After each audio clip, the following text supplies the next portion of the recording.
Hey, what's up? Coach Ryan family out here in the Viper Pit. I'm back with another segment of muscle building secrets with a focus on eccentric contractions. Eccentric contractions being when you are lowering the resistance or when the weight or the resistance is moving towards the floor. So lowering the barbell on a bench press is an eccentric contraction, lifting is a concentric contraction. We can use eccentrics to our advantage to help build muscle mass, to help increase tendon strength and improve joint health, and to build a strength reserve for future increases in strength. So research shows that you can be up to 170% stronger eccentrically than you are concentrically. So what that means is if you're someone that can bench press 100 pounds, it's possible with training that you could get to a point where you could lower 170 pounds under control. Now you're not going to be able to lift it. You're going to need a gorilla to help pick that up off your chest after you lower it, or weight releasers, which we'll talk about in a couple more weeks.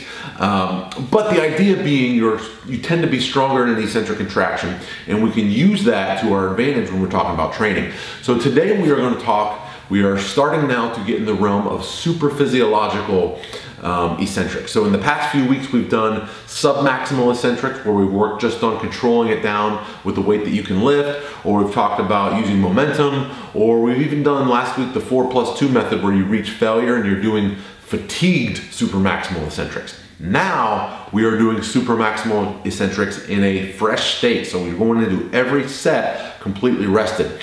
This means there's going to be a higher load than with the other methods. So that's why it's later on in the progression.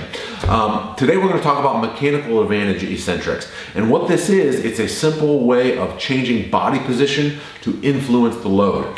And what you do is you get a load that you can lift with good technique in one lift, and then you manipulate your body position to get it up to be able to lower a heavy load. That may not have made sense, but let's just go with an example here. I'll give you a couple examples. Now, to do this in practice, if you want to do it for every body part, you're going to have a pretty good knowledge of physics and biomechanics, but I'll give you a couple examples just to kind of get the wheels turning and get you thinking.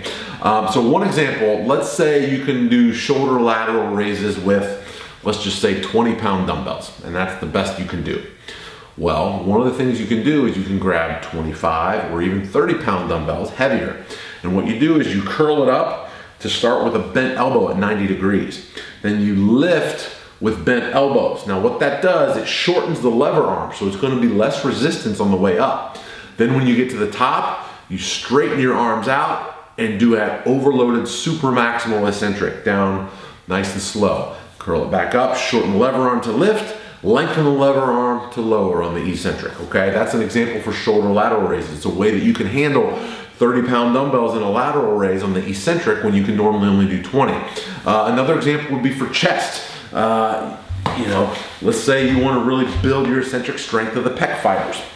Take dumbbells, press them up, and then do a straight arm chest fly on the way down, and when you get to the stretch position, you bring the dumbbells back in and press them back up. So you're recruiting the assistance of the triceps and the shoulders to lift the weight, and then you're using primarily the pec fibers to lower the weight.